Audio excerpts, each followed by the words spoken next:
Thank you very much.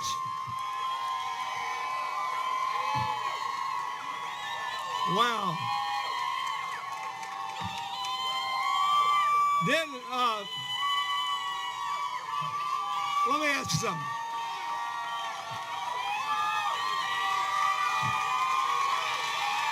Thank you. Thank you. Thank you.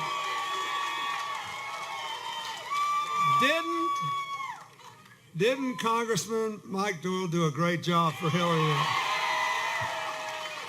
I thank you so much, and I want to thank your county executive, Rich Fitzgerald, who's here.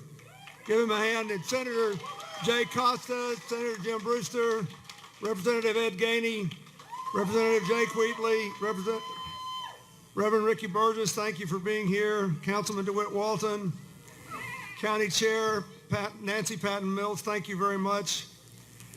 I want to thank the Pittsburgh Coliseum for letting us use the space. Thanks to the Community Empowerment Association and the Safe Passage After School Program for helping with our team's art project, which you see around here. I also want to say that I am very aware that while I'm here, there's a funeral service going on for Reverend Eugene Freedom Blackwell. And I'm very aware that although none of us know the hour of the day, cancer claimed his life too soon when he was doing a world of good. And I am very aware that he spent his life building bridges instead of walls. So what I would like to say, what I always try to say when someone younger than me passes away, is that the rest of us have to live for them a little. None of us know. When I turned 70 a couple weeks ago, I became the oldest man in my family for 3 generations, and I had no earthly idea it would happen when I was a child. It was a miracle of medicine. And we get all caught up in knots in these campaigns. Everybody's calling names, and you forget, life is fleeting.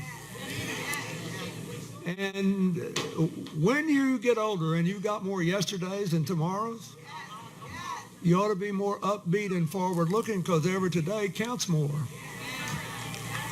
Every today counts more. We should be thinking of how we can live for others and give younger people a better future.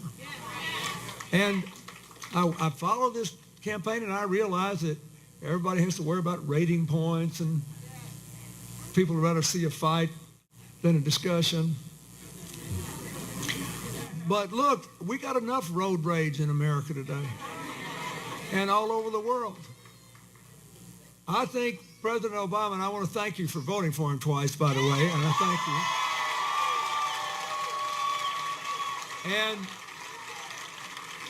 I hope I have a little credibility on the economy. My opinion is, over the next few years, people will look back and give him more credit for what he did than they do now. Especially since so many people in Congress were trying to make sure that nothing happened. Whether it's on immigration reform or infrastructure or you name it.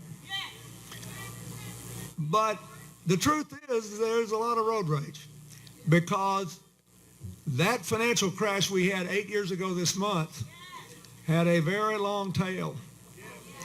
And after inflation, 80% of our people have not had a pay raise. And well over 90% of the income gains have gone to just the top 1%. That's a long time. Yes, it is. Yes, it is. Most American families, including a lot of them in this part of Pennsylvania and south of here and north of here, after you adjust for inflation, are living on about what they were living on the last day I was president, and the cost of living has gone up. So we have to understand that we honor people's disappointment, their frustration. But when I was a little boy, my mother started teaching me, and it's taken me a lifetime to learn. Sometimes I still forget. that you almost never make a good decision in anger. We got one candidate preaching anger and another one offering answers. One candidate rubbing salt in the open wounds of resentment, and the other taking responsibility to sew up the wounds, stand us up, and walk into the future.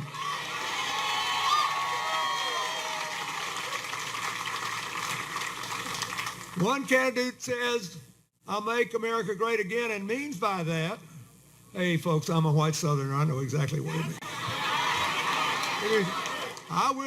I will give you what you had 50 years ago in the economy, and I'll move you back up on the social totem pole and give you somebody to look down on.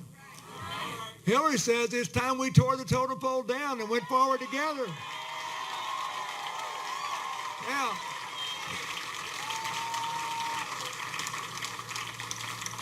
and the truth is, we live in an interdependent world, in an interdependent country. Our greatest asset going forward is that compared to other older big economies, we are younger, more diverse. We're more diverse racially, ethnically, religiously, in terms of our skills, in terms of our natural resources. There's something for everybody in America, but there's a lot of mismatches out there. So you have one choice of somebody who's offered you the kind of economy that makes us stronger together, one where we grow more and one where we grow fairer. And you got to do both. So one person is making you mad every day and saying, blame somebody else. And I grew up among the people who seem to like that the best today. I hope I'll be the last president ever to be able to say I spent some time as a little boy on a farm without indoor plumbing. It makes it, there may be one or two other people who can say that here. But you got to be pretty old to say that. But look, it's a great political story, but I promise you, in the wintertime, the outhouse is overrated. And depending on how far south you live, it's overrated in the summertime because you got to start looking for the snakes. Why am I telling you this? Because I want you to laugh. I think this is a wacky year. And anger's bad, but I want you to think about this. Saying I'll make it great the way it was 50 years ago ignores two things. First of all, it wasn't so great for a lot of people 50 years ago. If you were African American, if you were Latino, if you were a first generation immigrant, if you belonged to some religions, and if you were gay, forget about it. It just wasn't so great for some people. And secondly, saying I'll make it to was the way it used to be is like me saying I'd like to be 20 again. I would actually, you know. But I wouldn't vote for anybody who promised to make me 20 again.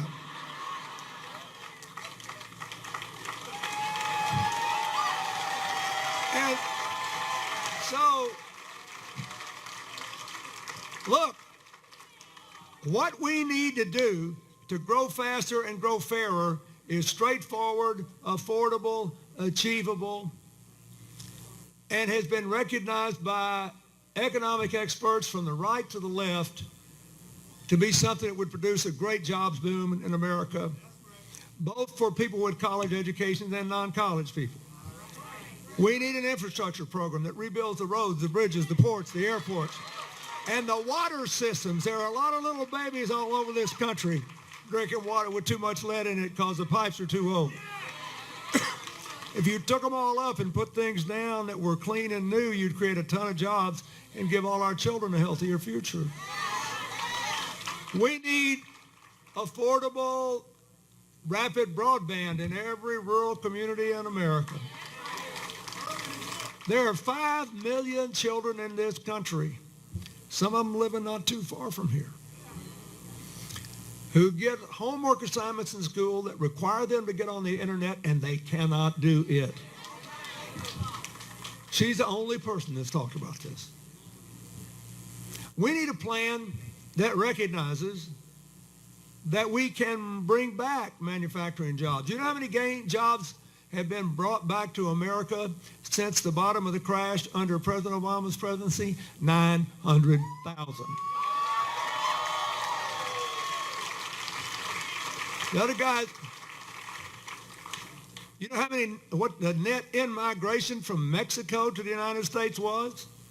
All this wall talk from 2010 to the end of 2014? Minus 15,000. More people went home than came. Now they're having a tough economy now. It's fixing to get worse after that trip he took down there.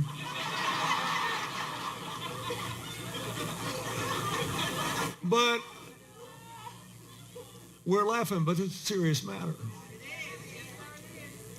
If you're going to shoot at something, you at least need to have the right target. We got to make jobs. We can make manufacturing come back to America even more and more and more.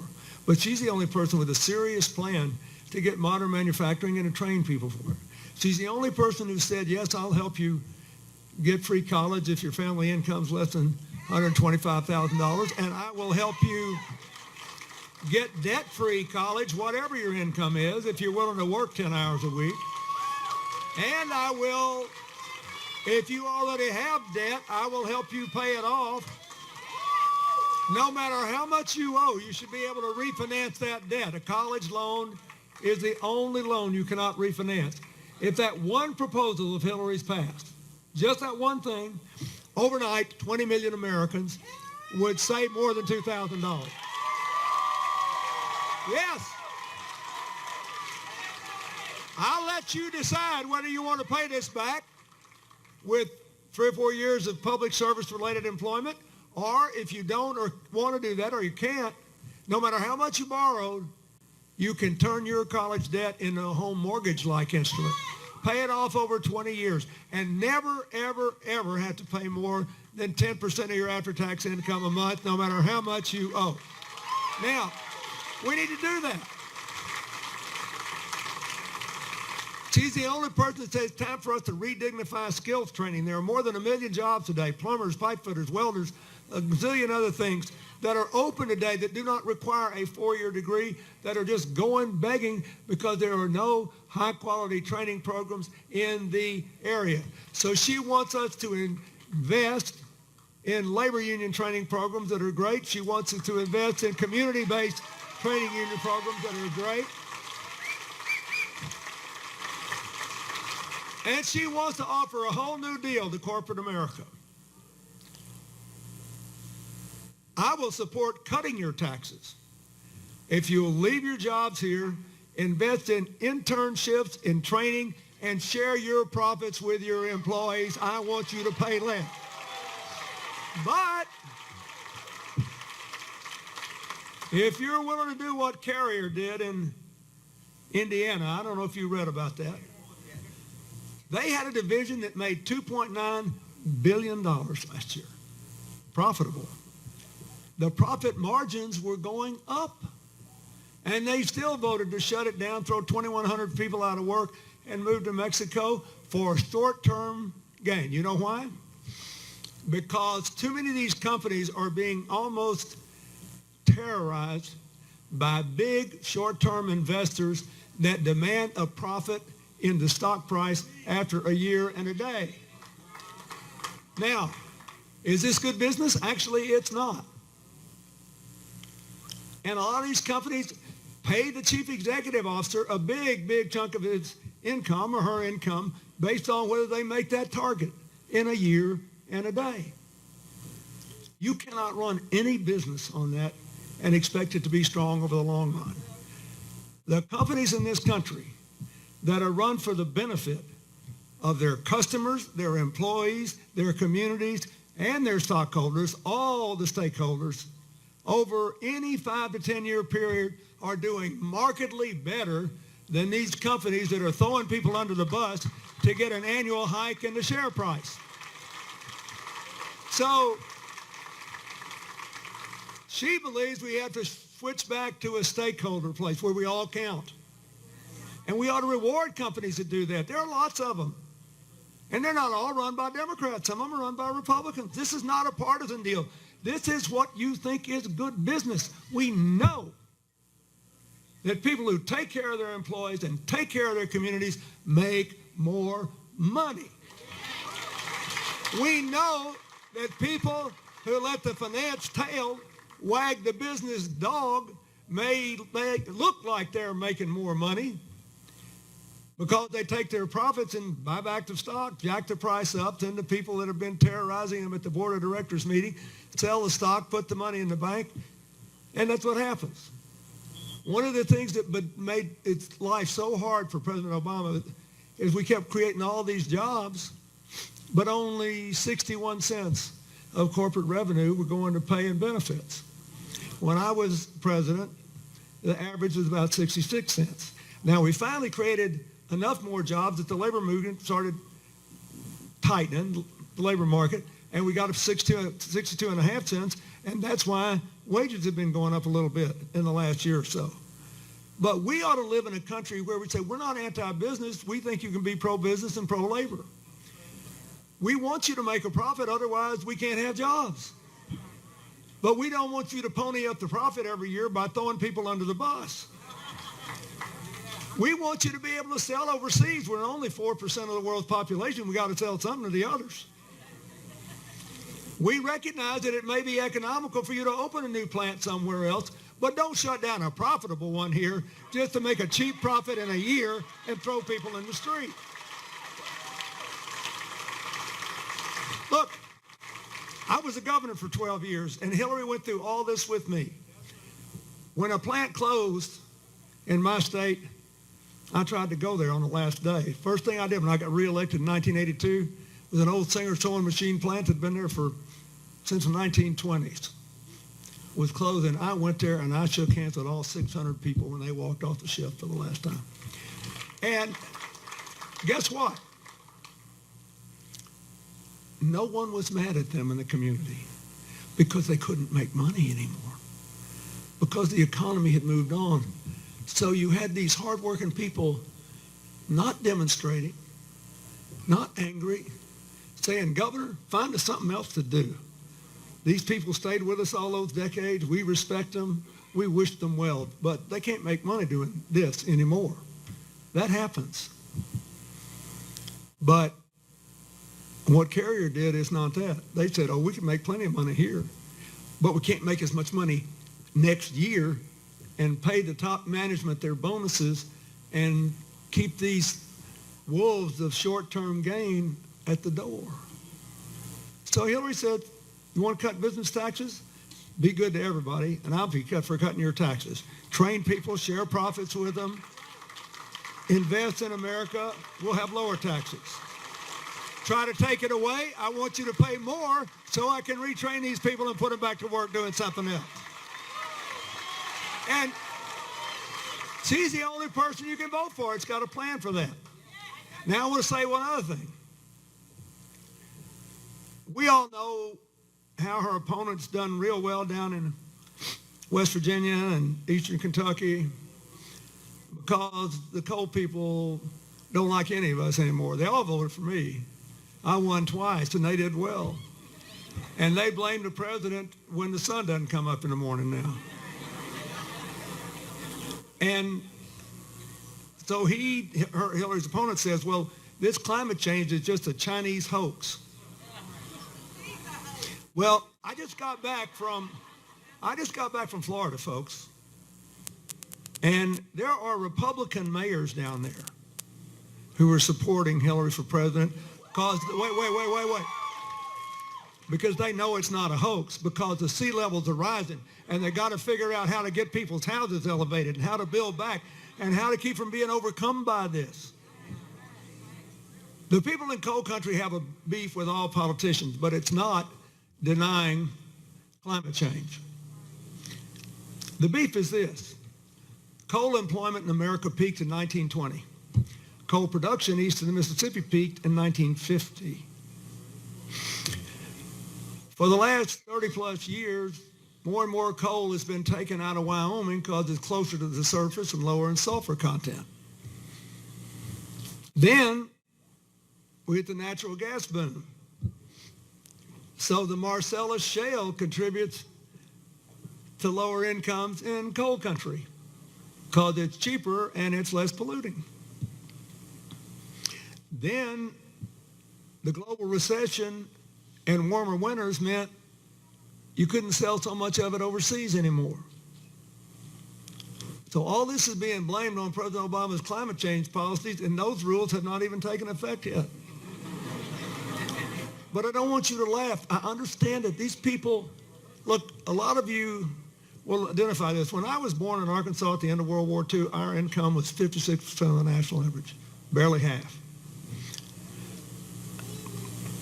And I made a list the other day about how many different things I'd done to earn a living in my life. And I don't know, it's just shy of 30. I had a hard time holding jobs sometimes. But I never looked in the mirror when I got up in the morning and wondered whether I could make tomorrow better than yesterday. And when Hillary and I married and our daughter was born, I never had one day where I looked in the mirror and didn't think I could give my daughter a better future. You have millions of our fellow citizens who get up every single day and look in the mirror and think, oh my God, all my tomorrows are going to be just like yesterday. I can't do anything to change my own circumstances. I can't do anything to help my kids. This drug epidemic's running wild. We've got all these problems. What we need to do is get better at nipping these problems in the bud. We should have done more a decade ago to help these people get out of the mess they're in. But you can't do it. So during the primary, I went down to eastern Kentucky and southern West Virginia, and I had all the Trump people out there demonstrating against me, and everything. I said, hey, guys, come inside and demonstrate. You did well when I was president. Come on inside. At least, let's have a talk. And I said, here's what I came down to tell you. You vote for whoever you want to. You can't have what you had 50 years ago, but if you believe it, have at it. What Hillary sent me to tell you is we need to all go into the future together. We really are stronger together. So if she wins, she's coming back for you too, and don't you forget it. She's the only person you can vote for. The only person who's actually offered a serious plan to give people real incentives to invest in coal country, in Indian country, and in neighborhoods like this one. In cities that have been left out and left behind, and in small towns in rural America. This drug epidemic that you are all too familiar with is an equal opportunity, multiracial, bipartisan murderer. I have had the sad duty over the last couple of years to call 5 friends of Hillary's and mine who have lost their children. It's just us. One family lives on our block in New York. But this is the only one in my lifetime where the addiction rates are higher in small town and rural America than they are in urban America. Why? Because there are too many people getting up in the morning, looking in the mirror, thinking, I can't make tomorrow better than yesterday. So she was the first person to say, here's the plan for drug treatment and prevention. Here's the plan for comprehensive mental health. And here's the plan for investing in these areas so people do have something to look forward to when they get up in the morning. We need answers, not anger. And she's the only candidate offering them. So, I realize I'm not very good about talking about what's in the headlines, but I happen to think this election's about you. Yes, it is. It's about the people. I understand why there are a lot of votes in Mr. Trump's statements about immigrants, but I live in a county with an unemployment rate under 5%, and we'd have a recession if they sent all those people home. So I agree with President Obama and with Hillary that If somebody is law-abiding, working hard, paying taxes, the last thing we ought to do is break up their families, send their kids out of school, send them home, and bring a recession about in America and spend $100 billion doing it. What we ought to do is to say, we pass a reform program that settles people down, recognizes that this contributes to our economy, and our youth and diversity are our biggest asset for the 21st century. We're going to get more money out of the future because we're younger. So in order to grow more and fairer, we also got to live together better. We need to expand voting rights, not restrict them. One of the reasons you ought to vote for Hillary is because you'll get a new Supreme Court judge or two. And we need to get rid of Citizens United and restore voting rights.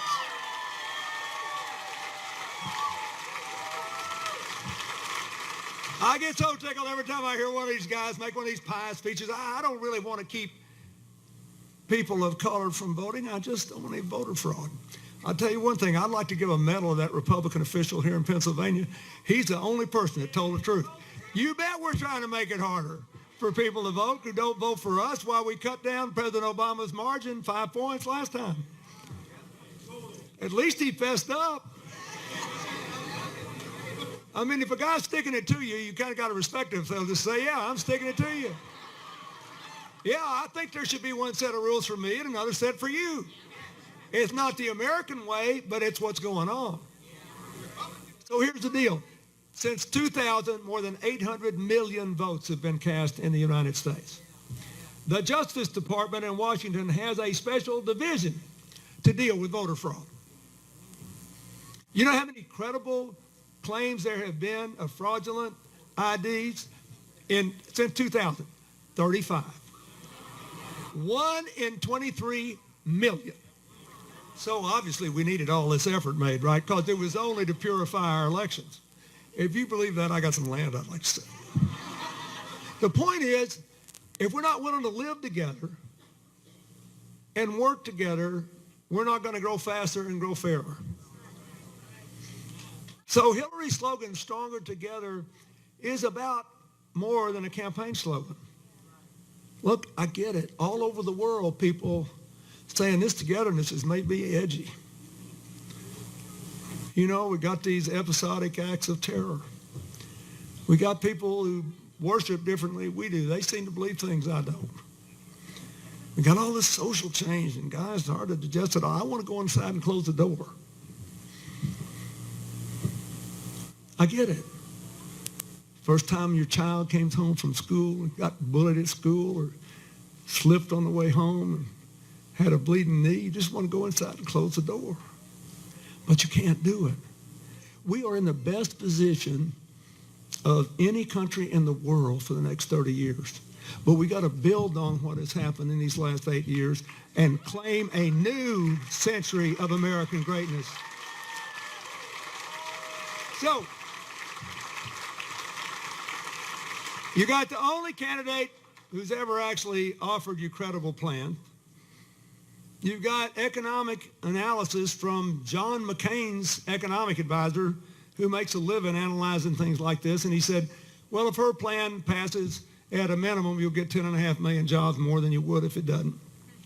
And if his plan passes, billionaires will get big tax cuts, but at a minimum, you'll lose 3.5 million jobs. So when you hear people say that, what have I got to lose? Tell them 14 million jobs, thank you very much, and we don't want to lose them. What have you got to lose? 2/3 of all the new jobs come from small business. I support this bill the president signed, the Dodd-Frank bill. It keeps Wayne Street from wrecking Wall Street. But there has been too much restraint on small business lending. Every year that I had the honor to serve, and we were growing together, and unemployment was going down, and we balanced the budget, and incomes from people increased more percentage-wise the further you went down the income stream. Every year, we were in the top 5 countries in the world in new small businesses. We are not in the top 10 now. And I will oversimplify, but if you were running a bank and it cost you as much to process a $50,000 loan for somebody that wanted to open an organic bakery down the street as it does to process a $5 million loan or a $50 million loan, you wouldn't make as many $50,000 loans. So Hillary is the only person you can vote for who's actually explained this and said, here's how I'm going to simplify these rules. Here's how we're going to cut taxes for new businesses when they start. And if young people who owe college debt and they can't qualify for loans can get the loan, we will suspend all their debt repayment for the first 3 years they're running their business. And you get the idea. I mean, she's the only person that actually told you what she's going to do.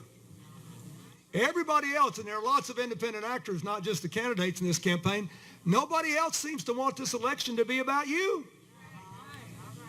You ever hear these debates? You wonder, why are they talking about that? This is about you. Can we get more jobs? Can we get more businesses? Can we raise incomes? And can we do it together? Do you believe we should do it by being stronger together or by building walls? Can we make America safer and stronger? There was an interesting article yesterday in one of the newspapers analyzing the military leaders who had endorsed her and the ones who had endorsed her opponent. And they said she has more senior military leaders. On average, they're younger and they're more closely in touch with the security challenges we faced. One of them, a Greek-American former commander of NATO, said that he appreciated the fact that Mr. Trump wanted to spend a little more money on the military, I mean a lot more, but he said we don't need that much more. We just got one or two things we need to do better in. He said the military is not a disaster, it's a treasure, and we should honor it, not ridicule it. And we should honor the parents of fallen soldiers no matter what their religion is. And he said, but then he said an interesting thing. He said, I wore the uniform of this country for 35 years. And I can tell you, we are not going to kill our way out of this crisis. We're going to have to work our way, argue our way, and win our way out of this because of our belief that we're stronger together, which means that it is absolutely crazy to go around terrifying and alienating American Muslims who love freedom, hate terror, work themselves to the bone, raise their kids with good values, and are trying to build a better life here. We need everybody to work together to help us beat this problem. So that's it. This is a really simple choice, but when you read the paper every day, it's just about who can say the worst thing about who else, isn't it? And it's not just the candidates, like I said. It's like, just surely there's something I can think bad to say about you today. We are celebrating the life of a man who died at 43 today. Amen. In church right now. His funeral is going on. This was brought to me by someone who went there first and came here. I have now lived 27 years longer than this man did. But he gave 43 good years. So here's what I want you to think about tomorrow. Don't you want to live in this neighborhood where no young African-American male is afraid to walk the streets and walk out? Whoa, wait, let me finish. And don't you want to live in a neighborhood where when you see a policeman or a woman in a uniform, you're glad to see them because they're helping your kids stay safe? You want both. His life. So tonight when you watch the news, tomorrow when you think about this man's life. He was playing football at Pitt. He probably thought he'd live to be 90. He didn't know the day or the hour, but he made a huge difference in his life. And he didn't make it by ignoring the real life, flesh and blood challenges of the people in his church and the people in his community. We got to get real about this election again. This is about you and your children and your future. And the only two things that can keep us from having, I think, the best 30, 40 years this country's had maybe ever in terms of economic and social progress, massive discovery. Everybody in this audience under 30 years old has a legitimate chance to live to be 100, and to live to be 100 without the threat of Alzheimer's or other dementia because of all these advances, and they will create tons of jobs. I think we're on the verge of this. We got to pick a good leader, and then we can't be derailed by political gridlock in Washington or economic and social turmoil around the world. She ought to be president. If you watch that Commander-in-Chief program on CNN, she ought to be president because she's the only one with the standing and the understanding to keep us safe and give us space enough to grow our way out of this mess we're in. So I ask you, go out and talk to your friends and neighbors about this. People say, oh, everything I read's bad. I think I'll stay home. Doesn't make any difference. Oh, yes, it does. It makes 14 million jobs worth of difference. It makes the minimum wage, equal pay, and family leave worth a difference. It makes being able to pay off that college loan without bankrupting yourself and being able to move out of your parents' house worth a difference. It makes all the difference. Don't substitute anger for answers. Don't substitute resentment for responsibility. Remember, empowerment comes from being stronger together. We can do it. You can do it. But Hillary, to do it, has to win Pennsylvania, and that's you. Thank you, and God bless you.